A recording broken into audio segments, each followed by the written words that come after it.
हर बार मैं आपको क्राइम से रूबरू कराती हूँ, पर कभी कुछ ऐसी घटनाएं होती हैं, ऐसे हादसे हो जाते हैं जिन्हें सुनकर आप तक पहुँचाने के दरमियान मन कई बार दुखी हो जाता है। आज कुछ ऐसे ही हादसे के साथ मैं आपके सामने हाजिर हूँ और सवाल सिर्फ एक ही है, क्या हुआ था उसके साथ। आज की कहानी है ज्योत्सना राय की, एक जज की, एक न्यायाधीश की और उनकी उस काली और आखिरी रात की। तो चलिए जानते हैं उस आखिरी रात को क्या हुआ था।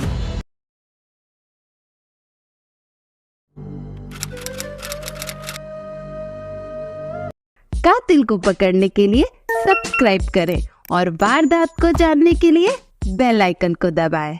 बदायूं में सिविल जज की मौत मामले पर सस्पेंस बढ़ता जा रहा है। पुलिस ने मौत मामले में दरअसल हत्या का केस दर्ज कर लिया है। शनिवार को सरकारी आवास में फंदे से लटकता महिला जज का शव मिला था। 3 फरवरी 2024 दिन शनिवार सुबह के 9:30 बजे बदायूं शहर के जजेस कॉलोनी के एक क्वार्टर की पहली मंजिल पर एक अर्दली भूप नाम का व्यक्ति किसी के दरवाजे के बाहर खड़ा होता है।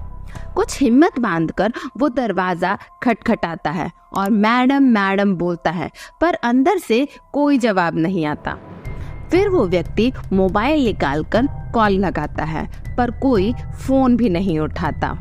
अर्दली भूप परेशान हो जाता है, क्योंकि अमूमन मैडम 10 बजे तक कोर्ट आ जाया करती थी, पर कई बार कोर्ट से कॉल करने के बाद भी मैडम ने फोन नहीं उठाया। तो अर्दली मैडम के क्वार्टर के आगे पहुंच जाता है। कई बार आवाज लगाने पर भी मैडम दरवाजा नहीं खोलती। अभी अर्दली भूप इस उधेड़-बुन में था कि आगे क्या करे, तभी घर में काम करती हुई नौकरानी भी वहां आ जाती है। फिर दोनों ने मिलकर दरवाजा पीटने का मन बनाया और दोनों मैडम मैडम कहते हुए दरवाजा पीटने लगे। पर जोर जोर से दरवाजा पीटने के बाद भी जब दरवाजा नहीं खुलता, तो अर्दली ने पास की दूसरी बिल्डिंग में रह रहे जज साहब के पास जाकर उनको बुलाकर लाने का फैसला किया। अर्दली दूसरी बिल्डिंग के जज साहब के पास पहुंचकर उनको सारी घटना की जानकारी देता है और उन्हें अपने साथ चलने को कहता है। फिर जज साहब भी अर्दली भूप के साथ ज्योत्सना राय के क्वार्टर के बाहर आ जाते हैं और वो भी दरवाजा खटखटाते हैं। दरवाजा खुलवाने की कोशिश करते हैं, पर फिर भी दरवाजा नहीं खुलता। अब तक कई घंटे बीत चुके थे। तब जज साहब ने डीएम, एसएसपी और साथ ही पास के न्यायालय को फोन किया। तब डीएम मनोज कुमार, एसएसपी आलोक प्रियदर्शी और जिला जज पंकज अग्रवाल सभी मौके पे पहुंच जाते हैं। डीएम, एसएसपी और जिला जज के साथ पुलिस भी आती है। सारे लोग क्वार्टर का मुआयना करते हैं कि कहीं से कमरे के अंदर झांका जा सके, पर कोई खिड़की खुली हुई नहीं मिलती है। फिर सभी मिलकर दरवाजे को तोड़ने का निर्णय लेते हैं।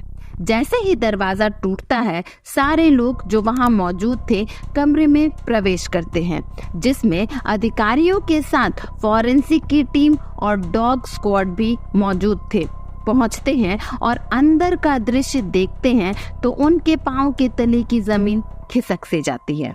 सब दंग रह जाते हैं। कमरे का सारा सामान इधर उधर बिखरा हुआ था और सारे लोग फिर अंदर के कमरे की तरफ बढ़ जाते हैं।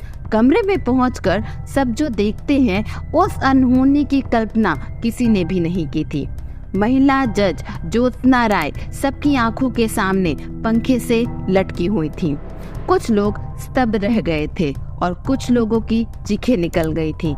सभी हैरान परेशान और इस उधेड़-बुन में थे कि आखिर ऐसा क्या हुआ कि ज्योत्सना ने ऐसा कदम उठाया। वो जज जो बेहद खुश लगती थी, उन्होंने ऐसा क्यों किया?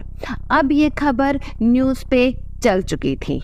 लोगों ने ज्योत्सना राय के पूरे इतिहास को खंगाल डाला और उन्हें पता चला कि ज्योत्सना राय का जन्म 5 जुलाई 1995 में मऊ के घोसी तहसील के एक गांव तरेडी में हुआ था। इस गांव में ज्योत्सना के पिता अशोक राय अपने 4 भाइयों के साथ रहते थे। सभी किसी न किसी सरकारी पद पे कार्यरत थे। ज्योत्सना के पिता अशोक राय ज्योत्सना को प्यार से जूही बुलाया करते थे। ज्योत्सना शुरू से ही पढ़ाई में अच्छी थी। हाई स्कूल, इंटरमीडिएट और LLB सारे कोर्सेज में ज्योत्सना फर्स्ट डिवीजन से पास होती है। फिर ज्योत्सना का रुझान जुडिशियल सर्विस की तरफ बढ़ गया और साल 2017 में ज्योत्सना ने UPPCSJ का एग्जाम पहली ही बार में 6वीं रैंक के साथ क्रैक कर लिया। साल 2019 में ज्योत्सना जज बन गई। फिर ज्योत्सना का परिवार गांव से लखनऊ शिफ्ट कर जाता है और ज्योत्सना की पहली पोस्टिंग 15 नवंबर साल 2019 को एडिशनल सिविल जज जूनियर डिवीजन के तौर पर अयोध्या में होता है। ज्योत्सना बेहद खुश थी। ज्योत्सना का भाई हिमांशु शेखर बनारस में रेलवे में इंजीनियर था। इसी तरह ज्योत्सना 15 नवंबर 2019 से 28 अप्रैल 2023 तक अयोध्या में ही कार्यरत रहती है। फिर 29 अप्रैल 2023 को ज्योत्सना का तबादला अयोध्या से बदायूं हो जाता है। ज्योत्सना बदायूं आकर अपना कार्यभार संभालती हैं और मात्र 7 महीनों के बाद ही ज्योत्सना का 18 नवंबर 2023 में पहला प्रमोशन हो जाता है। अब ज्योत्सना एडिशनल सिविल जज जूनियर डिवीजन से सिविल जज जूनियर डिवीजन बन जाती हैं। ज्योत्सना अपने कार्यकाल में बहुत ही निपुण और न्यायप्रिय जज थी। सब कुछ ठीक और सपनों सा सुंदर चल रहा था, पर 3 फरवरी 2024 को वो काला दिन आया जब ज्योत्सना की आत्महत्या से सभी दंग रह गए। ज्योत्सना की बॉडी को शव को पंखे से उतार कर पोस्टमार्टम के लिए भेजा जाता है। क्योंकि ये एक हाई प्रोफाइल मामला था, इसलिए इस इलाके के IG ने भी इस मामले पे अपनी पैनी नजर रखी थी। साथ ही कहा कि इस मामले की बारीकी से बारीक जांच की जाएगी और अगर थोड़ी भी आशंका होती है तो जो भी इस घटना के पीछे हैं उसका पता भी लगाया जाएगा। 3 डॉक्टरों की निगरानी में पोस्टमार्टम किया जाता है और तीनों डॉक्टर हरीश कुमार, डॉक्टर राजेश कुमार वर्मा और डॉक्टर अनामिका सिंह ने अपनी पोस्टमार्टम रिपोर्ट में लिखा कि ज्योत्सना की मृत्यु गले में फंदा लगने की वजह से हुई थी। शरीर के बाकी हिस्सों पर, चेहरे पर कहीं कोई निशान नहीं पाया गया, कहीं कोई चोट का निशान भी नहीं मिला। जैसे ही ये पोस्टमार्टम रिपोर्ट आई, ज्योत्सना के परिवार वाले कहते हैं कि मेरी बेटी बहुत ही बहादुर थी और वो ऐसी कायरता नहीं कर सकती थी। ज्योत्सना के पिता ने ज्योत्सना की हत्या की आशंका जताई और अज्ञात लोगों पे आशंका होते हुए मुकदमा दर्ज करवा दिया। पुलिस इस मामले की जांच पड़ताल में जुट जाती है और जांच के दौरान पुलिस को ज्योत्सना के अस्त व्यस्त कमरे से एक चिट्ठी मिलती है। इस अंतिम पत्र में ज्योत्सना ने लिखा था कि मेरी मौत का कोई जिम्मेदार नहीं है। साथ ही उन्होंने फीलिंग अलोन और फीलिंग अनहैप्पी जैसे शब्दों का इस्तेमाल किया था। साथ ही उन्होंने अपने खरगोशों का ख्याल रखने को कहा था और अंतिम संस्कार की क्रिया को सरयू नदी के पास करना लिखा था। ज्योत्सना के पड़ोसियों ने ये बताया कि मृत्यु से एक दिन पहले रात 11 बजे ज्योत्सना किसी से जोर से बात कर रही थी और उसकी आवाज बाहर तक आ रही थी।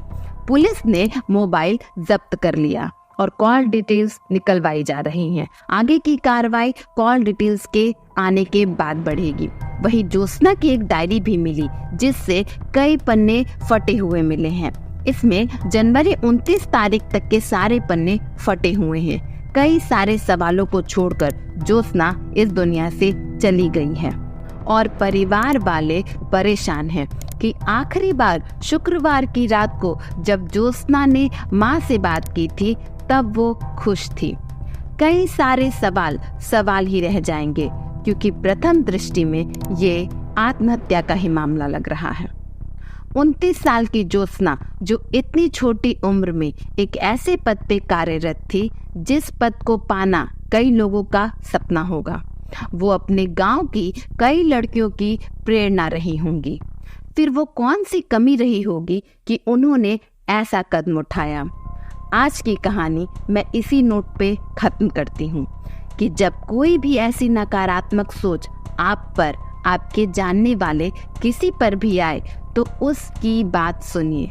और जब भी आपको लगे कि आप किसी से अपनी परेशानी का जिक्र नहीं कर सकते, तब थोड़ी सी हिम्मत दिखाकर अपनी बात, अपने हालात किसी को ज़रूर बताएं। अगर आपको ये वीडियो पसंद आई तो मुझे प्रोत्साहित करते हुए मेरे चैनल को सब्सक्राइब कर दीजिए। मुझे अपना कीमती समय देने के लिए आपका धन्यवाद। हम फिर से मिलेंगे एक नए से रोचक किस्से के साथ, लेकिन तब तक के लिए खुश रहिए, स्वस्थ रहिए, मस्त रहिए, हंसते और मुस्कुराते रहिए और हाँ, सतर्क भी रहिए। जाने से पहले आप तिहाड़ जेल के उस कैदी की कहानी सुन सकते हैं जो जेल से बना IAS, और साथ ही जज प्रतिभा गौतम की रहस्यमय मृत्यु का कारण भी जान सकते हैं, क्योंकि आप इन कहानियों से सिर्फ एक क्लिक की दूरी पर हैं। आपका दिन मंगलमय हो। धन्यवाद।